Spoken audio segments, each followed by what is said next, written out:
Cancer healer centre a new beginning. Story Visakha beach అంటే మీకు టక్కున ఏం గుర్తొస్తుంది చెప్పండి? చాలా ఉంటాయి. అందులో లైట్ హౌస్ బాగా గుర్తొస్తుంది లోకలైట్స్కి. సముద్రంలోకి వెళ్ళే వాళ్లకు ఆ నౌకలకు దిక్సూచిగా విశేష సేవలు అందించింది ఈ లైట్ హౌస్. ఇది కేవలం నౌకలకు దిక్సూచిగా సేవలందించిన లైట్ హౌస్ మాత్రమే కాదు, విశాఖ చరిత్ర జ్ఞాపకాల దొంతరలో దీనికంటూ ఒక ప్రత్యేక స్థానం ఉంటుంది. అయితే ఈ లైట్ హౌస్ను కూల్చేస్తున్నారన్న ప్రచారం జరుగుతోంది. ఇప్పుడు 100 ఏళ్ల చరిత్ర ఉన్న ఈ లైట్ హౌస్ను ఇప్పుడు ఎందుకు కూల్చేయాలనుకుంటున్నారు? అదర్వైజ్ పోర్ట్ సిటీ గత వైభవానికి గుర్తుగా నిలిచిన ఈ దీపపు స్తంభం దీన గాథ ఏంటో ఒకసారి చూద్దాం.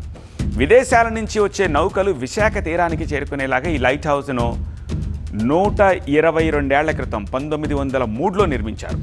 సముద్రంలో ఒక 12 మైళ్ళ దూరంలోని నౌకలకు కనిపించేలా ప్రతి నిమిషానికి ఒకసారి ఇది అలా బ్లింక్ అయ్యి వెలుగుతూ ఆరుతూ ఉంటుంది. ఒకప్పుడు సముద్రయానంలో ఇవి చాలా ప్రధాన పాత్ర పోషించేవి. ఈ లైట్ హౌజులు లేకపోతే నౌకలకు తీరం దగ్గరకు వచ్చేసరికి ఎటు వెళ్లాలో అర్థమయ్యేది కాదు. సో ఈ లైట్ హౌస్ 1962 నుంచి సేవలకు దూరం అయిపోయింది. టెక్నాలజీ డెవలప్ అయిపోయి వాటి అవసరం లేకుండా పోయింది. సో అప్పటి నుంచి అది శిథిలావస్థకు చేరిపోతుంది. ఈ శిథిలావస్థకు చేరిన దీన్ని గతంలో చాలాసార్లు మరమ్మతులు చేశారు. అయితే ప్రస్తుతం ఈ లైట్ హౌస్ బయట భాగం చాలా వరకు పెచ్చులుడుతూ కనిపిస్తోంది. మీరు చూడొచ్చు ఆ దృశ్యాలు. ఎప్పటి నుంచో పని చేయకపోవడంతో చూడగానే అది లైట్ హౌస్ అని గుర్తుపట్టేందుకే కానీ ఉపయోగంలోకి మాత్రం లేదు.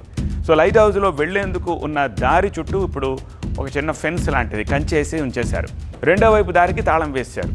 ఈ యూట్యూబర్లు లేకపోతే లైట్ హౌస్ ప్రాంతానికి వెళ్ళే పర్యాటకులు, షార్ట్ ఫిల్మ్స్ తీసుకునేవాళ్ళు దీని బ్యాక్డ్రాప్లో షూటింగ్లు చేసుకోవడానికి మాత్రమే ఇప్పుడు ప్రస్తుతానికి అది పనిచేస్తోంది. అంతకుముందు దీని దగ్గరగా వెళ్ళి షూట్ చేసేవారు.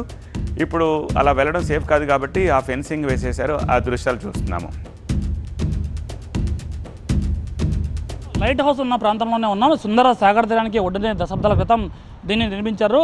నౌకలు దిక్సూచిగా ఈ లైట్ హౌస్ ఉండేది. ఇందులో 2 లైట్లు ఉండేవి. ఒకటి తెలుపు రంగు లైటు, రెండోది ఎరుపు రంగు లైటు. ఒకటి తెలుపు రంగు లైటు ఇది పోర్ట్ సిటీగా గుర్తించి దీన్ని నౌకలకు దిక్సూచిగా ఉండేది. అయితే ఎరుపు రంగు లైట్ ఏదైతే ఉందో ఈ తీరంలో భారీగా బండరాలు ఉన్నాయన్న సంకేతాన్ని కూడా అందించింది. అయితే కాలక్రమేణా ఇది సేవల నుంచి విరమించిన తర్వాత పోర్టు ఆధీనంలో ఇది గతంలో ఉండేది. అయితే ఇది ప్రైవేట్కి లీజుకి ఇచ్చిన తర్వాత చుట్టూ ఇనుప కంచెను ఏర్పాటు చేశారు. ఇది టూరిస్టులకు ఒక ఐకానిక్ ప్లేస్గా ఉండేది. అలాగే యూట్యూబర్లు కూడా భారీగా వచ్చి ఇక్కడ వీడియోలు, షార్ట్ ఫిల్మ్స్ షూట్ చేసేవారు. అయితే ఇది ఈ ప్రాంతాన్ని కంచె ఏదైతే ఉందో దీన్ని మందుబాబులు సైతం ఈ ప్రాంతాన్ని ఒక తమ అసాంఘిక కార్యకలాపాలకు అడ్డగా చేసుకొని ఈ కంచెను సైతం ధ్వంసం చేసి లోపలికి చొరబడ్డారు. ఇది కాలక్రమంగా ఇది ధ్వంసం అవుతూ వస్తోంది. పెచ్చులు ఊడిపోతున్నాయి. గతంలో దీన్ని మరమ్మతులు చేసుకున్నప్పటికీ గత కొన్ని ఏళ్లుగా దీన్ని నిర్వహణను గాలికి వదిలేశారు. దీంతో ఇప్పుడు ఈ భారీ కట్టడం ఏదైతే ఉందో చరిత్రాత్మక కట్టడం దీన్ని కూల్చివేస్తారు అన్న ప్రచారం ఇప్పుడు జోరుగా సాగుతుంది. ఇది పర్యాటక ప్రేమంలో తీవ్ర ఆందోళన కలిగిస్తుంది.